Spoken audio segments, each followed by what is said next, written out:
The Blue Jewel. Chapter 6. Part 6. The next 2 days passed with a certain monotony, but on the horizon appeared among the mountains, a luminous spectacle, the pass of Lower. Arian couldn't help but remember Tame and its wall in the middle of the sea. This fortress was undoubtedly the work of the elves. It was a plain white structure, with a simple entrance. Its height was considerable. It blended in with the slopes of the mountains of the Dragon's Ridge, since it was not possible to distinguish clearly which part was a mountain or a fortress, except for its large half-ruined battlements that appeared at different levels. They arrived at the lower pass the next day. No one said anything. Despite centuries of abandonment, it retained its spectacularity. Its absence of cracks was impressive, its smooth surface that shone in the sunlight. The entrance was completely unprotected. The doors had disappeared, submerged in the tide of time. The group entered slowly and silently, as if they didn't want to break the magic of that magnificent place.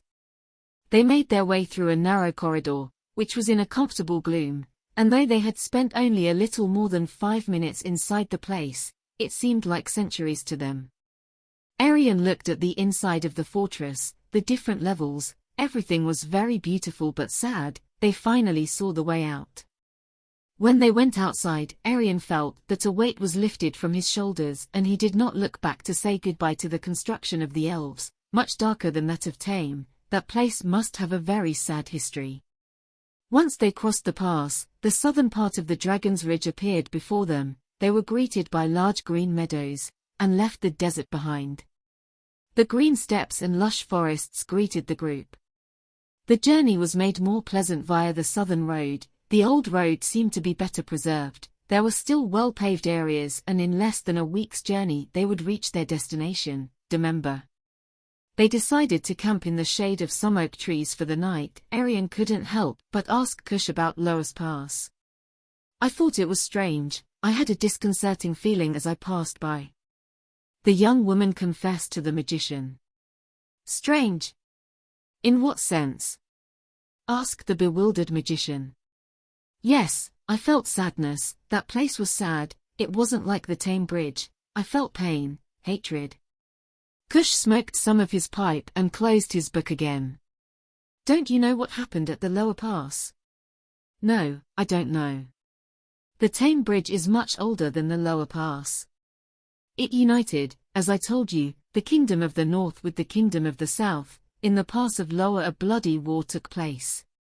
"War? If a war, the Great War between the elves.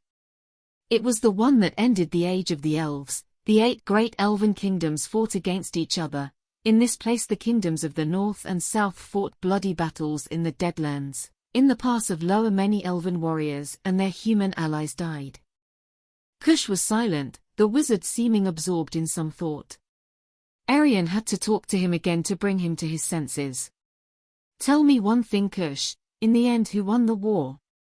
"Everyone lost. In the end the elven kingdoms ended up destroyed, and except for the Palace of Heaven, abandoned to their fate, the surviving elves sought shelters further away and better defended. Only ruins remained that were gradually occupied by men, or as in the case of the lower pass, abandoned forever.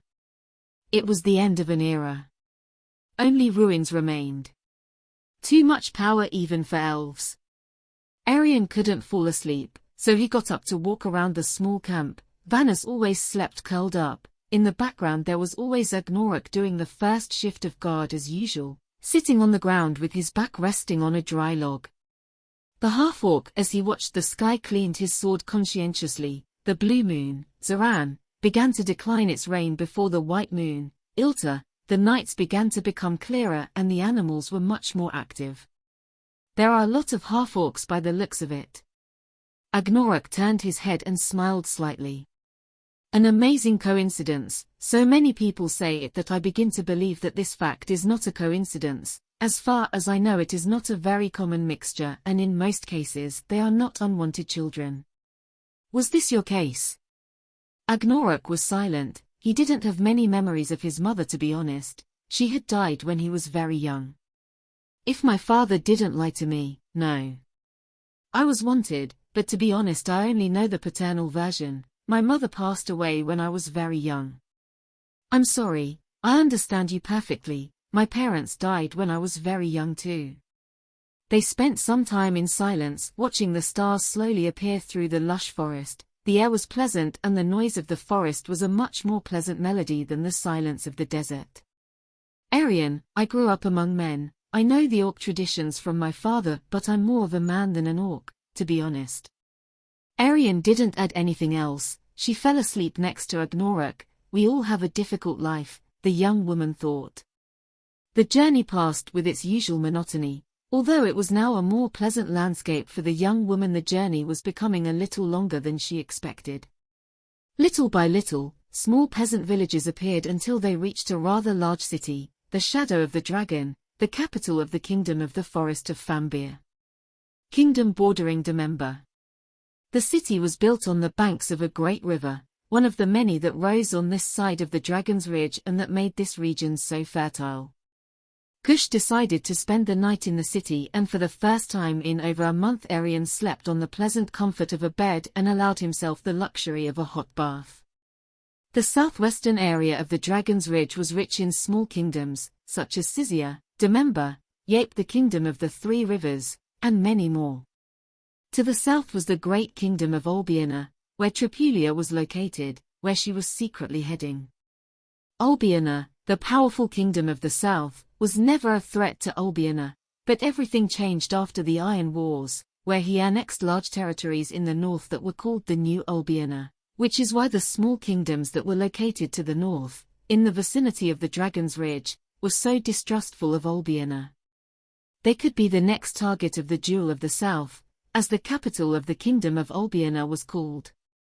And this distrust increased after the agreement between the dwarfs and Olbiana for the exclusive sale of the dwarf's iron to Olbiana after the Iron Wars.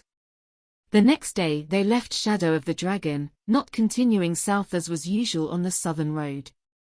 They continued west towards Domemba. The terrain became somewhat more arid, although it was always dotted with small rivers on which vegetation grew. At last they reached their destination. A small kingdom dotted with charming villages and white houses.